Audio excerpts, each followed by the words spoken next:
Hello guys, कैसे हैं आप लोग। उम्मीद करती हूँ आप लोग अच्छे होंगे। तो मुझे उम्मीद है कि आप मुझे जानते होंगे। अगर आप मेरे पुराने व्यूवर्स हैं, क्योंकि मेरा एक चैनल एजुकेशन चैनल है जिस पे कि मैं टीजीटी पीजीटी या फिर टीचर्स या प्रोफेसर्स एग्ज़ाम की तैयारी करवाती हूँ। अगर आप न्यू व्यूवर्स हैं तो आपको बता दें हम कि मेरा नाम माही पंडित है और मैं इस चैनल पे पर्सनल कुछ ब्लॉग वगैरह कुछ खट्टे मीठे अच्छे खासे पल यहाँ पे शेयर करना चाहती हूँ। और आज मैं यहाँ पे मैंने ब्रेसेस ट्रीटमेंट लिए हुए हैं। इसी के क्रम में मुझे ऐसा लगा कि जो लोग न्यू ब्रेसेस लगवाना चाहते हैं, क्या कुछ उसमें प्रोसेस उनका रहने वाला है। एक दो सवाल आप लोगों के साथ मैं यहाँ पे शेयर करूँगी जो आपके मन में उठ रहे होंगे। और ये जब मैंने भी ब्रेसेस ट्रीटमेंट लेने से पहले मेरे भी दिमाग में बहुत कुछ चलते थे, बहुत कुछ सर्च करते थे। तो इसी के क्रम में ये वीडियो आपकी हेल्प के लिए होगा, ठीक है। तो दोस्तों, ज़्यादातर केसेस में क्या होता है कि अगर आप ब्रेसेस ट्रीटमेंट लेते हैं तो आपका कंडीशन क्या रहता है, या तो दांत थोड़े से आगे रहते हैं, या फिर दांत टेढ़े मेढ़े रहते हैं, और या फिर आपके दांत मतलब बोलते हैं ना कि गैप गैप करके रहता है, मतलब कि खाना खाने के बाद ज़्यादा फंस जाते हैं, तो फिर इस तरह के रहता है। तो मेरे साथ कंडीशन क्या था कि मेरे साथ मेरे दांत आप यहाँ देख सकते हैं, या फिर और भी वीडियो में आप जाके देख सकते हैं। ये ये ये दो दांत है ना, थोड़े से ऊंचे थे, मतलब बहुत ज़्यादा नहीं बोल सकते हैं, थोड़े से थे। उतना पता भी नहीं चलता था, लेकिन फिर भी पिक वगैरह खींचने में, स्माइल वगैरह में ज़्यादा आ जाती थी। तो इसी वजह से मैंने ब्रेसेस ट्रीटमेंट लिया। और ज़्यादातर केसेस में क्या होता है कि ये 4 दाँत आपके निकालने ही पड़ते हैं। बहुत के क्वेश्चंस होते हैं, क्या ये ज़रूरी है? हाँ, ज़रूरी है। क्योंकि मान लीजिए आपका गैप ही नहीं रहेगा तो जाएगा कैसे? कोई भी अगर ऐसे डॉक्टर ऐसे समझाते हैं, डॉक्टर के पास जाइएगा तो ऐसे बोलेगा कि जैसे कि बस है, और बस में जहाँ पे 2 सीट है, 2 का बैठने का, तो अगर वहाँ पे 3 आदमी बैठ जाए तो दिक्कत तो होगा ना, आगे पीछे होके बैठेगा। तो ठीक वही मुँह का कंडीशन भी होता है कि अगर इसमें जहाँ पे जितने दाँत होने चाहिए उससे ज़्यादा हो जाते हैं, तो इस तरह से हो जाते हैं। और भी कई रीजंस रहते हैं बाहर आने के। वो कुछ बचपन के भी कुछ प्रोसेस होते हैं, जैसे कि मुंह बंद करके नहीं रखना, या फिर कुछ होता है कि जैसे कि मम्मा का पापा का कुछ इस टाइप से भी रहता है ना, तो वो जेनेटिक भी वो हो जाते हैं। तो अगर आप लेना चाहते हैं तो बिल्कुल आप ले सकते हैं। और अगर हम एज की बात कर लें तो डॉक्टर बताते हैं कि 15 साल, 16 साल, 13 साल के बाद 40 तक आप ले सकते हैं। और दांत निकालने की बात हुई यहाँ पे, तो मेरे भी देख सकते हैं 4 दांत निकाले गए हैं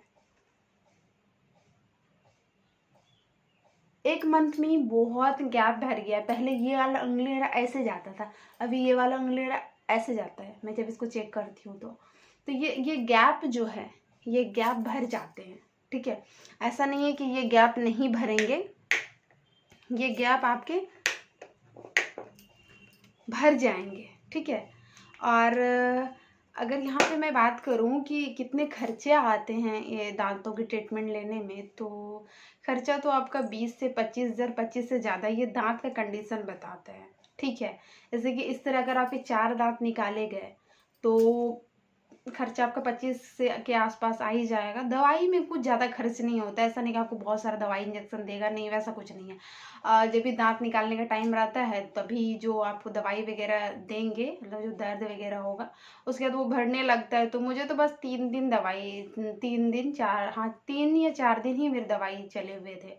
तो जब 2-4 दांत निकालने का कंडीशन आता है, जब आपका एक्सरे होता है दांत का, तो डॉक्टर देख के बताते हैं ना कहाँ पे क्या है, तो उसके अकॉर्डिंग आपको बोलेगा कि दांत निकलेंगे। किसी किसी के यहाँ सामने से निकलते हैं, जैसे मेरे तो ऐसे रहते हैं तो पता नहीं चलता है। किसी किसी के सामने से, वो दांत का कंडीशन बताता है कि वो कितने दांत निकलेंगे, ठीक है। किसी किसी का है कि सिर्फ ऊपर वाला रहता है, तो ऊपर वाला दांत सिर्फ ये रहता है, मतलब निकला हुआ रहता है, नीचे का कंडीशन ठीक रहता है। तो इस वजह से, लेकिन मेरे साथ प्रॉब्लम था कि ये दांत जो है, ये अंदर जाने का स्पेस ही नहीं था, जिस वजह से मेरे 4 दांत निकाले गए। और अभी बिल्कुल ठीक है। पहले स्टार्टिंग टाइम में आपको थोड़ा बोलते हैं ना कि बहुत ये उलझन उलझन टाइप से लगेगा, खाने पीने में भी आपको थोड़ी सी दिक्कत होंगी, ऐसा नहीं कि नहीं होगा। तो कुछ भी बिना संघर्ष के तो कुछ होता नहीं है ना। तो वैसे ही सोच लीजिए कि अगर बहुत सुंदर दिखना है, मतलब अभी जैसे हैं उससे बहुत अच्छी दिखना है, या फिर जिस भी कंडीशन में आप करवा रहे हो, तो कुछ बेहतर करना है तो थोड़ा सा तो कष्ट होगा हाँ, लेकिन इसके बाद इसका आउटपुट जो बोलिएगा वो बहुत परफेक्ट आता है। क्योंकि आप समझ सकते हैं कि यहाँ से और यहाँ से ये मेरे बहुत ज़्यादा फोक दांत थे हैं। 4 दांत इतना इतना अंदर जाएगा, इतना यहाँ अंदर जाएगा, तो फेस का पूरा स्ट्रक्चर ही चेंज हो जाता है। ठीक है, तो अगर आप भी लेना चाहते हैं, अगर आपके साथ भी ऐसा कुछ प्रॉब्लम है, आपको कोई परेशानी हो रही है इसमें, तो आप बिल्कुल ले सकते हैं। अगर कोई भी बात हो जिसको कि आपको जानना है कि दांत निकालने से क्या दर्द होता है, ये सब कुछ भी अगर आपके दिमाग में चलता हो तो आप मुझे कमेंट कीजिएगा, मैं उसके लिए एक न्यू वीडियो बना दूंगी। और अब मैं ऐसे ही जब तक कि मेरे दांतों के ब्रेसेस नहीं निकल जाते हैं तब तक मैं बीच बीच में आके आप लोगों के साथ अपनी ये ब्रेसेस ट्रीटमेंट जर्नी शेयर करती रहूँगी। उम्मीद है ये आपकी जानकारी के लिए काम की होगी। तो मेरे साथ जुड़े रहिएगा नेक्स्ट वीडियो के लिए। तब तक के लिए बाय बाय।